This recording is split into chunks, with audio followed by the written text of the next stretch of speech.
Dans les vastes terres où le soleil frappe fort, régnait un homme nommé Koyaga, un chef dont le pouvoir était aussi immense que l'ombre de son palais. Ses soldats, vêtus de la couleur de la terre sèche, étaient le prolongement de sa volonté de fer, des gardiens silencieux de sa tyrannie. Son nom était sur toutes les lèvres, murmuré avec crainte et un respect forcé. Chaque matin, des griots venaient chanter ses louanges, des poèmes tissés de mensonges pour apaiser son ego insatiable.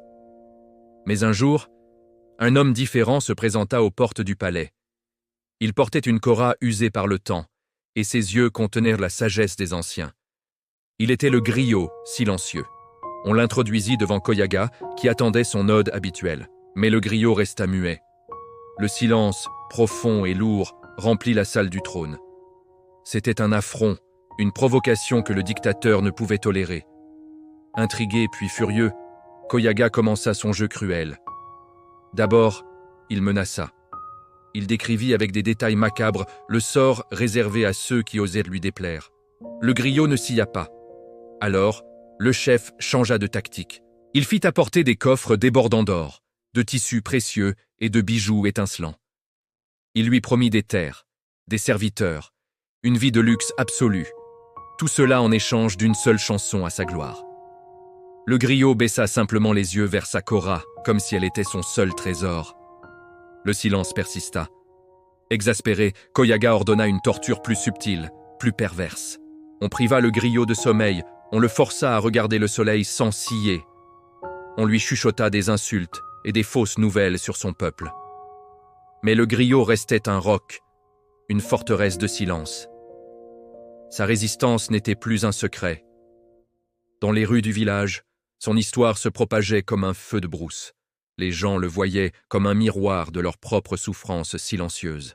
Pour les enfants, qui l'observaient depuis les ruelles poussiéreuses, il devint un héros mystérieux.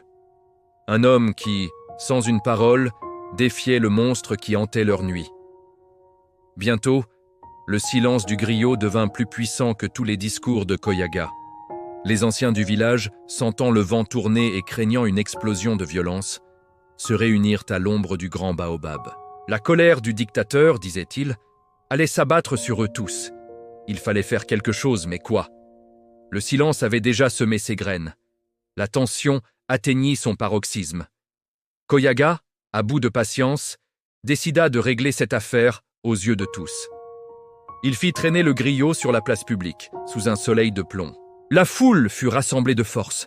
Les soldats formaient un cercle infranchissable, leurs lances pointées vers le peuple tremblant. Koyaga se dressa sur une estrade, son visage déformé par la rage. « Chante ma gloire !» hurla-t-il, sa voix résonnant sur la place silencieuse. « Chante, ou cette lance te transpercera le cœur, et ton silence mourra avec toi !» Il pointa une lance aiguisée vers la poitrine du griot. Un frisson parcourut l'assemblée. Les mères serrèrent leurs enfants contre elle. Le temps sembla s'arrêter. Le griot leva alors lentement les yeux, non pas vers le dictateur, mais vers la foule. Il vit la peur, mais aussi une lueur d'espoir. Il ne chanta pas. Au lieu de cela, ses doigts se posèrent sur les cordes de sa kora. Et il joua. Une mélodie s'éleva. Non pas un chant de guerre ou de louange, mais une complainte douce et mélancolique. C'était la chanson de leur terre, la tristesse de leur peuple, la beauté de leurs rivières taries et l'innocence perdue de leurs enfants. La musique flotta dans l'air, pure et déchirante. Elle parlait d'une vérité que les mots ne pouvaient trahir. Les visages durs des soldats se fendillèrent. Une larme coula sur la joue d'un capitaine. Dans la foule, les sanglots éclatèrent, libérant des années de chagrin contenu. La mélodie disait tout. La vérité, jouée sur quelques cordes, avait brisé le mur de la peur. La musique s'éteignit, laissant place à un silence nouveau, un silence de communion, de compréhension. Koyaga regarda autour de lui. Il ne voyait plus des sujets terrorisés, mais des hommes et des femmes qui le regardaient enfin sans crainte. Leurs yeux remplis non pas de haine, mais d'une immense pitié. Son pouvoir, construit sur l'intimidation, s'était évaporé comme la rosée du matin. Il était seul, vraiment seul, face à des milliers de reflets de sa propre vacuité. Le griot se leva doucement. Il serra sa kora contre lui et, sans un regard en arrière, il traversa la foule qui s'ouvrait devant lui comme la mer Rouge. Il quitta le village comme il était arrivé, un voyageur silencieux sur les chemins de la vérité. Derrière lui, un dictateur venait de comprendre que l'on ne peut emprisonner une chanson, ni enchaîner le silence quand il a choisi de parler au cœur des hommes. Merci d'avoir regardé. Si cette histoire vous a touché, n'hésitez pas à vous abonner pour ne pas manquer les prochaines. À bientôt.